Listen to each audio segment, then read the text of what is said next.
So on the one hand, like, I see the catharsis, I see the resentment that a lot of people hold and why it's like kind of funny. But also on the other hand, I recognize how damaging this is.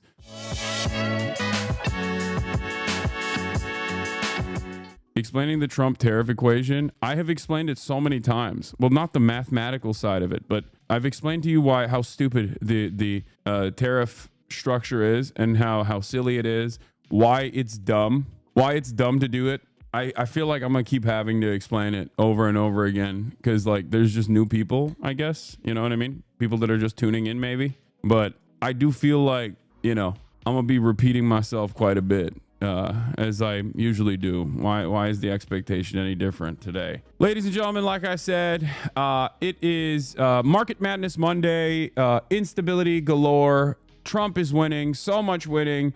They're going to say, Mr. President, we've won too much. Please, no more winning. But I'm going to make you win again. I'm going to say, you're going to beg me, Mr. President, no more winning, please. But I'm going to keep saying, we're going to win more. We're going to win more and more. So much more winning than you've ever encountered, ever assumed, ever wanted.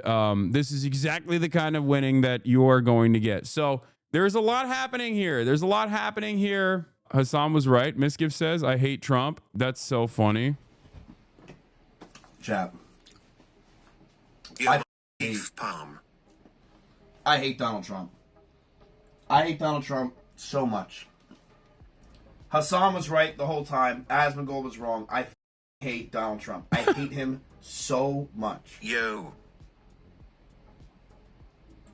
I mean, I don't know what anybody was thinking. Yeah. Isn't it crazy that not only is Donald Trump bad on this side, like bad for the economy in the short term, especially for those with like wealth in the stock market, which is the biggest no-no you can ever engage in. Like the entire point of the American presidency is that stocks always go up under your watch. Stocks never go down. Stocks always go up. And then everybody shuts the fuck up about it, right? They're like, well, we're making money, right? But what I find really strange about this is that these guys are not even aware of how bad Donald Trump truly is. Like they're not even aware of all of the other stuff that Donald Trump is doing, like the mass deportations, the erosion of the First Amendment, the erosion of due process. It is kind of funny to see like all these dudes coming out and being like, yeah, I think we might have fucked up a little bit. Like Misgift didn't endorse Donald Trump, you know, but Aiden Ross certainly did. Look at Aiden Ross and DJ Academics having a conversation now that his stock portfolio is taking a major hit. Yeah, we all are. You look at your shit? Bro, holy f***, it's so bad. Nah, I mean, how much you lost? Be honest. 8 figures. It's almost damn. Yeah. You over here like Kamala, come back to me. You over here singing the song like the Kanye Bianca song. It's bad, I'm not gonna lie to you, bro. It'll get better, bro. I know. It'll get better. It's bad, though. It will get better. Yeah, look. Look.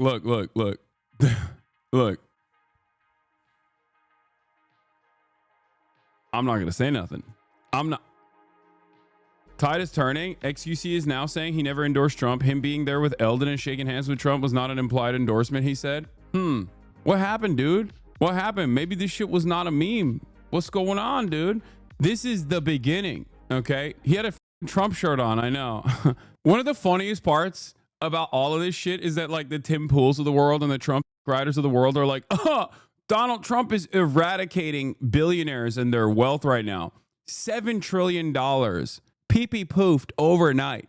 $7 trillion in market value gone, okay? Couple things that I must maintain here. One, money is the most fake it's ever been. It will never be more fake than it is at this very moment. That's number one. The entire global financial structure is just, it's all maintained through confidence, okay?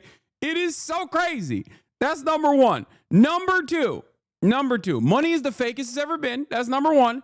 Number two, the idea for leftist values and socialists is not just to like everyone's 401ks or their nest eggs or whatever. The entire point is uplifting the working class. It's not about, like, leftists do not want to nuke the entire planet, okay? That's not the point.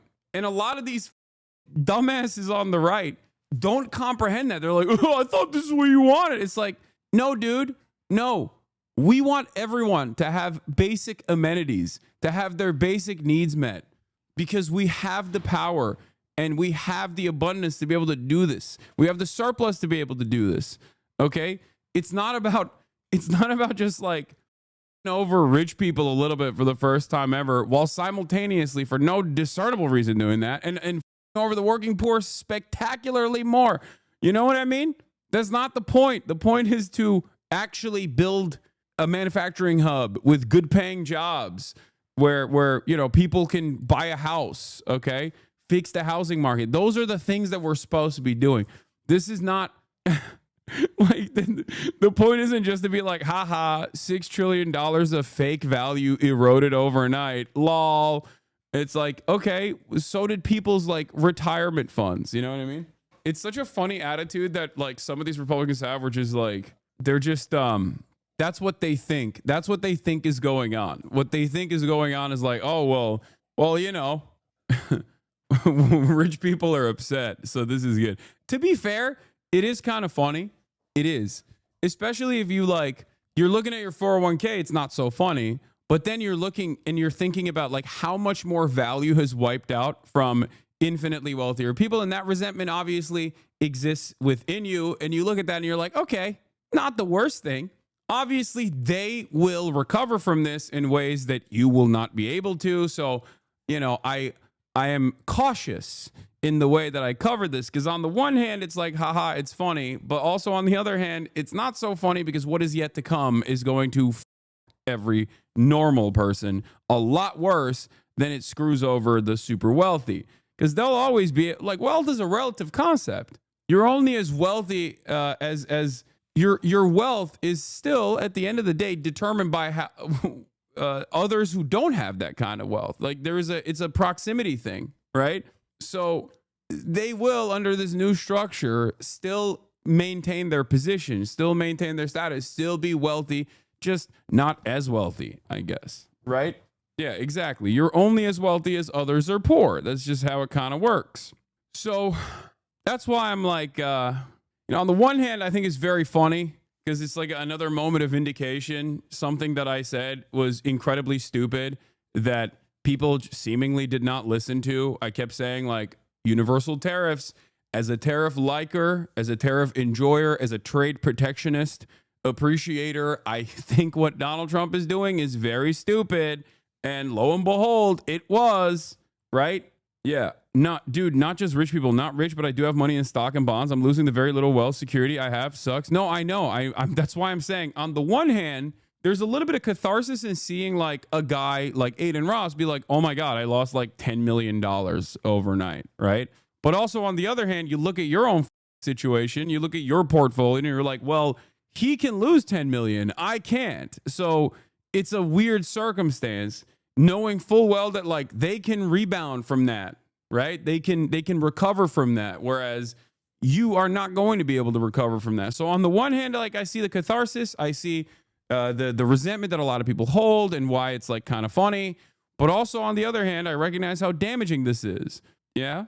See what I'm saying? Law, only 62% of Americans have stock. That's an insane number of people. And also, it doesn't even matter, because here's the reality. And this is something that I've talked about quite a bit. The way that it works is the gains in the stock market are privatized. They are up there at the tippy top, okay? It's consolidated. Wealth is consolidated at the top. The top 10% of the stock market owns 90% of all of the stocks, okay, in the United States of America.